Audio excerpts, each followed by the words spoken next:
मुझे तोड़ लेना वनमाली, उस पथ पर देना तुम फेंक, मातृभूमि पर शीश चढ़ाने, जिस पथ जाएं वीर अनेक।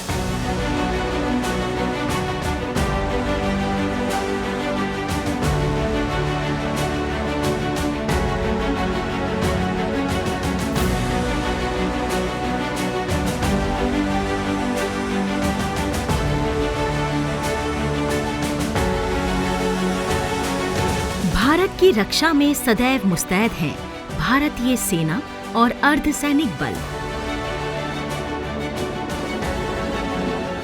और इन जाबाजों के हितों को सुरक्षित रखते हैं हम हैं रक्षा लेखा विभाग।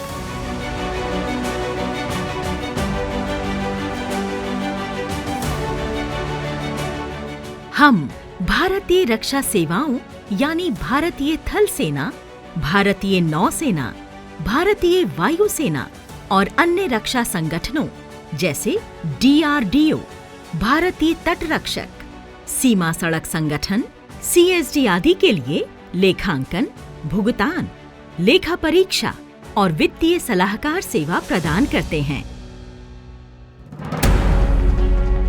हम देश में पूर्व से पश्चिम और उत्तर से दक्षिण तक जहां कहीं भी हमारी सेना है वहां तो उनके साथ मौजूद हैं ही, पर जब वो 7 समंदर पार UN मिशंस पर जाते हैं तो तब भी हम उनके साथ होते हैं। संसार को वसुधैव कुटुंबकम का मंत्र देने वाले भारत ने संयुक्त राष्ट्र संघ के शांति मिशनों में शुरू से ही अग्रणी भूमिका निभाई है। भारतीय सैन्य बलों के साथ साथ भारतीय रक्षा लेखा सेवा के अधिकारियों की इन मिशनों में सक्रिय भागीदारी रही है। 1950 के पहले कोरियाई मिशन से लेकर अब तक भारत 4 महाद्वीपों में फैले 35 से अधिक संयुक्त राष्ट्र शांति मिशनों में महत्वपूर्ण उत्तरदायित्व उठा चुका है। राष्ट्र रक्षा अब सिर्फ सीमाओं तक सीमित नहीं है, बल्कि बहुत व्यापक है। इसलिए हर नागरिक को इसके लिए जागरूक करना ही उतना ही आवश्यक है। राष्ट्रयाम जागरयाम वयम, ये उद्घोष हमारे यहाँ जन जन तक पहुंचे, ये भी आवश्यक है। जैसे आत्मनिर्भर भारत के लिए हम whole of the government approach के साथ आगे बढ़ रहे हैं, वैसे ही राष्ट्र रक्षा के लिए भी whole of the nation approach समय की मांग है। भारत के कोटि कोटि जनों की यही सामूहिक राष्ट्र चेतना ही सुरक्षा और समृद्धि का सशक्त आधार है। भारतीय सेना और BRO कार्यालय के निकट स्थित ये रक्षा लेखा विभाग का एक लेखा कार्यालय है। इस दूरस्थ क्षेत्र में विषम परिस्थितियों में काम कर रहे विभाग के लोग हर दिन नई चुनौतियों से रूबरू होते हैं। हर फाइल, हर कार्य की सफलता राष्ट्र के प्रति हमारे समर्पण की पहचान है। हम सशस्त्र सेनाओं के साथ मिलकर एक ही लक्ष्य की ओर कार्य करते हैं, राष्ट्र सेवा, देश की सुरक्षा।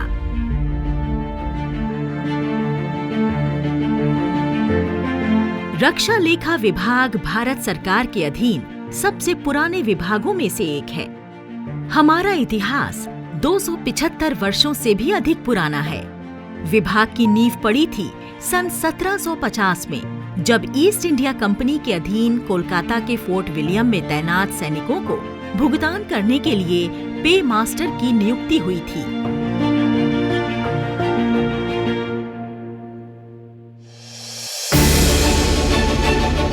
भारत की स्वतंत्रता के बाद विभाग को 1 अक्टूबर 1951 को रक्षा लेखा विभाग के रूप में नामित किया गया। तब से हर साल 1 अक्टूबर को डिफेंस अकाउंट्स डे के रूप में मनाया जाता रहा है। पर हमारा इतिहास केवल तारीखों, फाइलों और दस्तावेजों में ही नहीं झलकता, बल्कि इसकी मौजूदगी इमारतों के दरो दीवार में दर्ज होती है। हमारे मेरठ, मुंबई, पुणे और देहरादून के कार्यालयों की ऐतिहासिक इमारतें देश की आजादी की साक्षी रही हैं। किसी जमाने में एडमिरल हाउस के नाम से जाने जाने वाले रक्षा लेखा प्रधान नियंत्रक नौसेना के इस कार्यालय में सर एडमंड जॉन स्लेड के साथ उनकी बेटी मैडलिन स्लेड रहा करती थीं, जो आगे चलकर गांधी जी की प्रसिद्ध अनुयायी मीराबेन बनी। इस कार्यालय में पिछले 100 साल से भारतीय नौसेना और तटरक्षक बलों को भुगतान, लेखांकन और आंतरिक लेखा परीक्षा की सेवाएं मुहैया कराई जा रही हैं। मेरठ स्थित हमारे रक्षा लेखा नियंत्रक निधि और रक्षा लेखा नियंत्रक सेना के कार्यालय की इमारतें भी सदियों की दास्तान बयां करती हैं। रक्षा लेखा नियंत्रक निधि का मौजूदा कार्यालय 5 बैरकों में स्थित है, जिन्हें 1880 में ब्रिटिश कैवलरी के लिए बनाया गया था। रक्षा लेखा नियंत्रक सेना का कार्यालय 1802 में बंगाल हॉर्स आर्टिलरी मेस के लिए बनाई गई इमारत में है। मान्यता तो ये भी है कि इस इमारत को कभी बॉल रूम डांस हॉल के तौर पर इस्तेमाल किया जाता था। रक्षा लेखा विभाग इस इमारत में 1922 में शिफ्ट हुआ। रक्षा लेखा प्रधान नियंत्रक वायुसेना देहरादून का कार्यालय 1908 में मिलिट्री हॉस्पिटल के लिए बनाई गई इमारत में स्थित है। रक्षा लेखा प्रधान नियंत्रक दक्षिणी कमान पुणे की इस इमारत में रक्षा लेखा विभाग 1864 से काम कर रहा है। ये हमारे लिए बड़े गर्व का विषय है कि महान स्वतंत्रता सेनानी और भारत में सशस्त्र क्रांति के जनक माने जाने वाले वसुदेव बलवंत फडके रक्षा लेखा विभाग के पुणे स्थित कार्यालय में ही कार्यरत थे और अब वर्तमान में विभाग देश के हर कोने में स्थित 13 रीजनल प्रिंसिपल कंट्रोलर्स के माध्यम से भारतीय सेना के लेखा परीक्षण, भुगतान और लेखा कार्यों की देखरेख कर रहा है। इसके अतिरिक्त 17 पीसीडीए और सीडीए वायुसेना, नौसेना, तटरक्षक बल, डीआरडीओ, सीएसडी, सीमा सड़क आदि के लिए काम कर रहे हैं। हमारे एकीकृत वित्तीय सलाहकार सर्विस हेडक्वार्टर्स और कमांड हेडक्वार्टर्स के साथ मौजूद हैं। लोअर यूनिट या फॉर्मेशन के स्तर पर भी हमारे वित्तीय सलाहकारों का एक विस्तृत तंत्र है। हमारे सभी कार्यालय रक्षा मंत्रालय के सभी संगठनों के साथ मिलकर काम करते हैं ताकि राष्ट्रीय सुरक्षा, विकास और कल्याण के साझा लक्ष्य को प्राप्त किया जा सके। इसके लिए विभाग ने बदलते समय के अनुरूप हमेशा ही नई तकनीक अपनाई। विभाग ने 1930 के दशक में ही डेटा पंचिंग के काम के लिए हॉलरिथ मशीन अपना ली थी। कंप्यूटर क्रांति आने से दशकों पहले 1969 में विभाग के मेरठ कार्यालय में पहला IBM 1401 कंप्यूटर लगाया गया था। हमने तकनीक के माध्यम से हमेशा ही अपनी एफिशिएंसी को बढ़ाने की कोशिश की है। हमारा निरंतर ही ये प्रयास रहा है कि सूचना प्रौद्योगिकी एवं अन्य विश्वस्तरीय सेवाओं का इस्तेमाल करके सभी संबंधित रक्षा संगठनों को सर्वोत्तम सेवाएं प्रदान करें। विभाग के 700 कार्यालय वाइड एरिया नेटवर्क से जुड़े हुए हैं। विभाग के लिए ये हर्ष का विषय है कि विभाग अपने सभी क्लाइंट्स और रक्षा लेखा विभाग के सभी कार्मिकों को सेवानिवृत्त होने के पहले ही उन्हें उनका पेंशन पेमेंट ऑर्डर यानी PPO दे देता है और सेवानिवृत्ति के तुरंत बाद उन्हें उनके सारे टर्मिनल बेनिफिट्स भी मिल जाते हैं। विभाग ने 2010 में ओपन सोर्स सॉफ्टवेयर को अपना लिया था।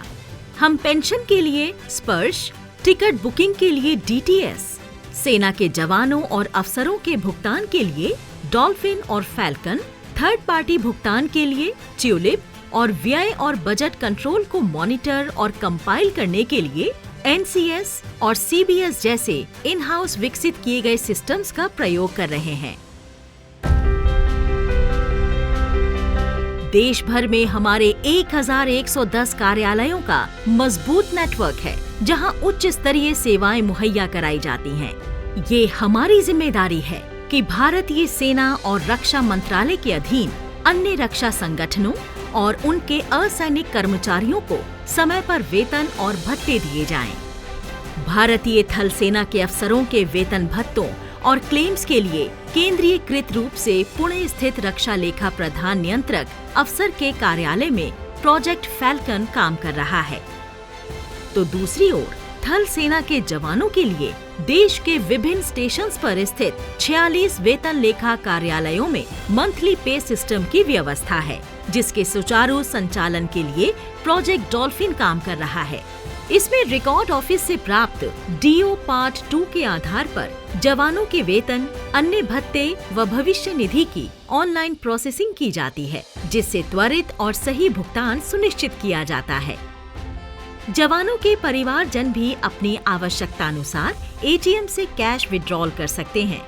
जवानों की सुविधा हेतु कुछ पीएओ कार्यालयों में IVRS कॉल सेंटर हेल्पलाइन भी लागू किया गया है। इसकी शुरुआत 2022 में पीएओ ASC बेंगलुरु से की गई।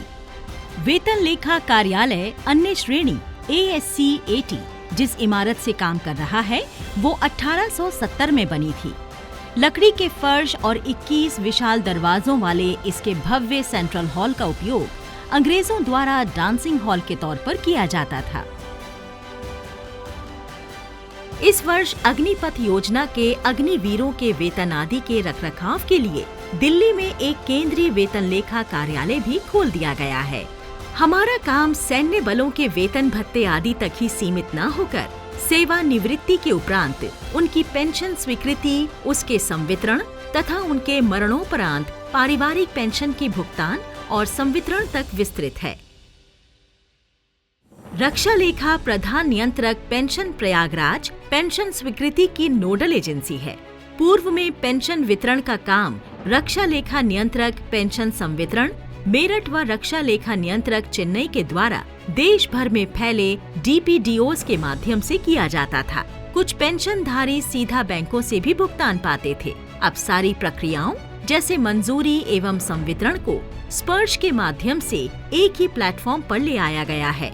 ये व्यवस्था भारत सरकार की डिजिटल इंडिया मुहिम को सार्थक करते हुए पेंशनधारी को घर बैठे अपनी पेंशन पात्रता, पेंशन भुगतान, वार्षिक पहचान व अपनी शिकायत को दर्ज कराने का अवसर देती है। स्पर्श के सफल क्रियान्वयन हेतु विभाग ने विभिन्न स्थानों पर 100 स्पर्श आउटरीच कार्यक्रमों का आयोजन किया है। यहाँ पर आने के बाद मेरा 5 मिनट के अंदर मेरा सारा प्रोसेस कंप्लीट हो चुका है। Sparsh provides a portal which is very user friendly and we can manage our pension system, the documents very easily. Especially, it is now very easy for us to download the pension slips, the Form 16 and also the PPO. हम इधर pension account pension ये निकालने के आया है, family pension. तो ये लोग बहुत अच्छा हमारे साथ कोऑपरेट कर रहा, पूरा डॉक्यूमेंट हम दिखाया, हाँ हम सब कुछ कर दिया एवं मैंने फर्स्ट ये में हमको पेंशन मिलने का उम्मीद है। रक्षा पेंशनधारियों की शिकायतों के समाधान के लिए रक्षा लेखा विभाग समय समय पर देश भर में रक्षा पेंशन समाधान आयोजन करता है। रक्षा पेंशन समाधान आयोजन एक मंच है जहां पेंशन मंजूरी और वितरण अधिकारी सीधे पेंशनधारियों के साथ बातचीत करते हैं और मौजूदा नियमादेश और भुगतान प्रक्रिया की सीमा के अंतर्गत उनकी शिकायतों को हल करने का प्रयास करते हैं। 1987 से अब तक देश में कुल 180 रक्षा पेंशन समाधान आयोजन हो चुके हैं। रक्षा लेखा विभाग के पास राष्ट्र के संपूर्ण रक्षा बजट के समुचित प्रबंधन का कार्यभार है। वर्ष 2022-23 का रक्षा बजट अनुमान 5,55,484 करोड़ रुपए था, जो वर्ष 2023-24 में बढ़कर 6,23,758 करोड़ रुपए हो गया है। रक्षा लेखा विभाग इस पूरे बजट के एक रुपए के खर्च के लिए जिम्मेदार है। रक्षा क्षेत्र में वित्तीय सलाह के माध्यम से रक्षा लेखा विभाग देश के विकास में महत्वपूर्ण भूमिका निभा रहा है। हमारे वित्तीय सलाहकार राष्ट्र की सुरक्षा हेतु खरीदे जाने वाले बड़े से बड़े अस्त्र शस्त्र, एयरक्राफ्ट्स, सबमरीन्स, वेपन सिस्टम्स और राशन, क्लोथिंग जैसी छोटी से छोटी रोजमर्रा की चीजों आदि से संबंधित प्रस्तावों पर महत्वपूर्ण वित्तीय सलाह देते हैं। रक्षा मंत्रालय में 1983 में शुरू हुई एकीकृत वित्तीय सलाहकार योजना अब काफी विस्तृत हो गई है और विभाग सेना, वायुसेना, नौसेना, तटरक्षक बल, DRDO, सीमा सड़क संगठन और MES को भी IFA कवरेज प्रदान कर रहा है। भारत सरकार द्वारा शुरू किए गए जेम पोर्टल पर कॉन्करेंस देने के लिए विभाग ने IFA CFA का इंटीग्रेशन किया है। इससे कॉन्करेंस में लगने वाले समय में काफी कमी आई है। अपने इन दायित्वों के निर्वाह में और निखार लाने, सतत सीखने तथा वित्तीय सूचना के प्रबंधन, लेखा परीक्षण और लेखांकन के मानकों की अद्यतन जानकारी देने के लिए रक्षा लेखा विभाग के पास एक सुव्यवस्थित प्रशिक्षण तंत्र है। विभाग को नेतृत्व प्रदान करने वाले भारतीय रक्षा लेखा सेवा के अधिकारियों के लिए पुणे स्थित NADFM है, तो विभाग के अन्य कार्मिकों के प्रशिक्षण के लिए कोलकाता, लखनऊ, पुणे, मेरठ और बेंगलुरु में क्षेत्रीय प्रशिक्षण केंद्र, गुरुग्राम में OTI और दिल्ली स्थित इन सब की नोडल एजेंसी सेंट्राड है। हमारे पास पूरे देश का एकल पेंशन संबंधी प्रशिक्षण देने वाला DPTI प्रयागराज भी है। इसके अलावा विभाग के अधिकारी अपने व्यावसायिक कौशल को धारदार बनाने के लिए समय समय पर IIM जैसी नामचीन संस्थाओं में भी जाते रहते हैं। हाल ही में माननीय प्रधानमंत्री जी द्वारा मिशन कर्मयोगी पहल के तहत NADFM को national standards for civil service training institutions के अंतर्गत मान्यता प्रदान की गई। भारतीय रक्षा वित्त के प्रशिक्षण को वैश्विक आयाम देने और दुनिया की बेस्ट प्रैक्टिसेस को जानने और अपनाने की दृष्टि से रक्षा मंत्रालय के वित्त प्रभाग एवं रक्षा लेखा महानियंत्रक द्वारा दिल्ली में 3 दिवसीय अंतर्राष्ट्रीय रक्षा वित्त और अर्थशास्त्र सम्मेलन आयोजित किया गया। इस सम्मेलन के उद्घाटन उद्बोधन में माननीय रक्षा मंत्री ने देश में सेना के महत्व को रेखांकित करते हुए सेनाओं के आधुनिकीकरण तथा लोक निधि के ऑप्टिमल यूटिलाइजेशन तथा फाइनेंशियल प्रॉपर्टी पर बल दिया। The modern era, distinct from earlier ages, is the age of nation states. The nation states perform many indispensable functions, including ensure security, make provision for the welfare of the community, promote socio-economic development, and so on. Of all these functions, ensuring security of the populace from external aggression and internal disruptions is the most primal function of the state.